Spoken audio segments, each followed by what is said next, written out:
Oh man, if you listen to the show, you know how much I love Adam Sandler movies. So I was so excited this week when it was the 25th anniversary of Happy Gilmore. I was on the social medias, and I saw Adam Sandler posted a 30-second clip in celebration of the film's anniversary. Adam Sandler said, "All right, it's been 25 years since I've done this. Let's see what happens.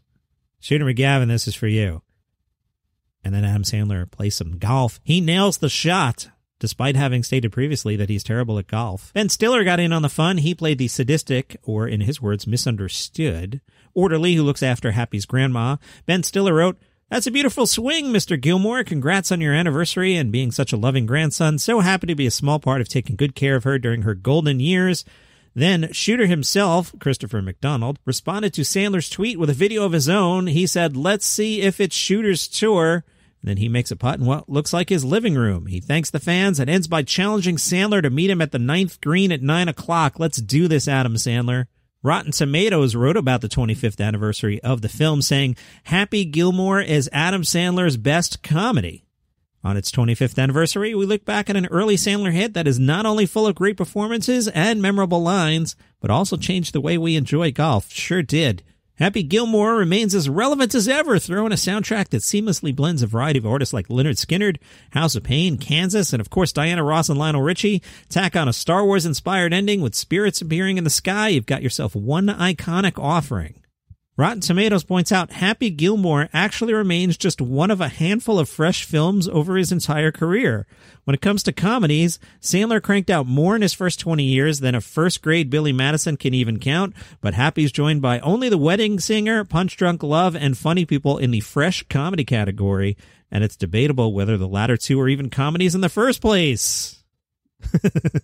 You know what I'm thinking. Rotten Tomatoes says it is ridiculously quotable. One sign of a strong and long-lasting comedy is a bunch of the jokes live on in popular culture for many years, and while Billy Madison brought plenty in 95, Happy Gilmore took it to a whole new level for the next year. Whether it's on the golf course, somewhere else in the world of sports, or in our everyday lives, the film has earned a gold jacket in quotable lines. Gold jacket? Green jacket? Who gives an S? I eat pieces of S like you for breakfast. You eat pieces of S for breakfast? Why am I saying S? Because the advertisers like that I keep the show clean, and I like money. This place is wrong. That's your home. Are you too good for your home? I've never heard anyone quote that in real life. How am I supposed to chip with that going on, Doug? You can trouble me for a warm glass of shut the hell up. Do people quote these in real life? I've never run into any of that. But, maybe I don't hang out with fans of Adam Sandler movies. It's possible. Rotten Tomatoes says it changed the way people enjoy golf. While other classic golf films like Caddyshack and Tin Cup have contributed some notable entries to golf culture, no other golf movie has influenced the game quite like Happy and its unorthodox 400-yard golf swing. Happy riding his golf club like a horse was famously reprised by PGA Tour Boo Weekley during the 2008 Ryder Cup. Shooter McGavin shooting his ball into the hole with his finger gun is a move all true golfers strive to perfect. And let's be honest, if you're not incorporating Chubb's "it's all in the hips" move when teaching your buddy the basics of the golf swing, you're doing it wrong. See, I'm old. I lean towards Caddyshack, and I will 100% go Noonan.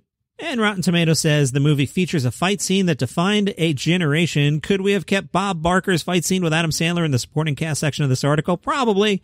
But it's more than just a fight scene. It's the fight scene. Not only did it take home the first ever Best Fight Award at the 1996 MTV Movie Awards. Whew. MTV Movie Awards plus Adam Sandler. Count me in, man. But it also introduced and endeared Bob Barker to a whole new generation of fans, as ratings for The Price is Right were reportedly on the rise with college kids after the film's release. Really? Wait, you were in college and you hung out watching The Price is Right? You did college wrong. Let me just tell you that. And the legend only grows with stories from set about how Barker wanted to do his own fighting stunts and how he would only do the role if he won the fight.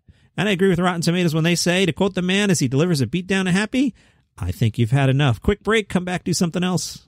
Vulture spoke to the late night writers. I've been picking away at this. The late night writers were anonymous. This writer says the competition was fierce. I didn't watch Colbert for a long time because I was bitter that they were kicking our butt on Jimmy Fallon's show by so much. I guess it's a Fallon writer. Ooh, scoop. I'd go, oh my goodness, we have the greatest monologue today. And it was. Then I'd go home and watch Colbert, and I was like, what do we have to do? What's going on here?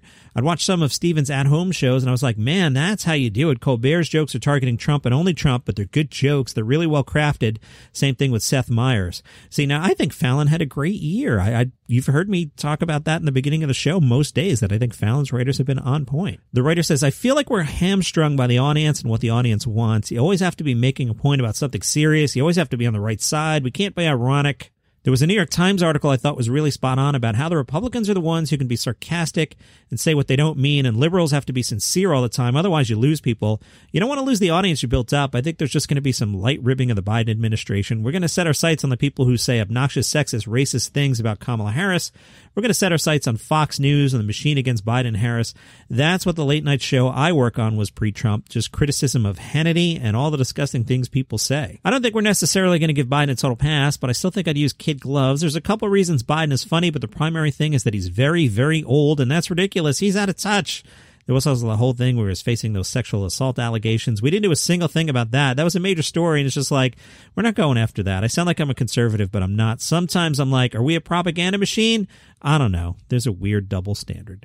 And that is your daily comedy news for today. You can follow the show on Spotify or Apple Podcasts or wherever you get your shows. If you want to buy me a coffee, buymeacoffee.com/dailycomedynews. $5 if you appreciate what I do, and I will appreciate you back. See you tomorrow.